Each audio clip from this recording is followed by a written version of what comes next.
ሰላም ነው አባ? ሰላም ነው እንዴ? አለን። ታክላይ ፎሎ ታደርገኛለህ? እናት ጋር ደውልና ምን ይዤልሽ ልምጣ በላት። እስከ 10,000 ብር ከሆነ ብሩን እሰጣለሁ፣ ከዛ በላይ ከሆነ ስልክ እሰጣለሁ።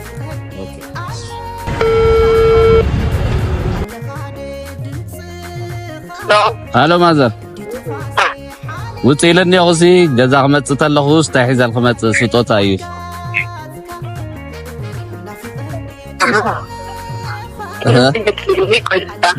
ዋይ ዝኾነ ነገር ብግድን እዩ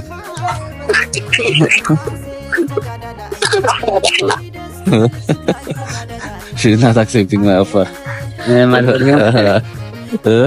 ያው ቲዲኤፍ መሆኔ ምናምን ስለምታውቅ እሺ በቃ ያው ምንም ማድረግ አይቻልም። እሺ ዘጋው ችግር የለም። ምን ይዘህ መሄድ ትፈልጋለህ አንተ? የተገኘው እንጂ ችግር የለውም። ሁሉም ይዤ ብገባ ትቀበለኛለች። እሺ ያው 10,000 ብር። እሺ ቴንኪው በጣም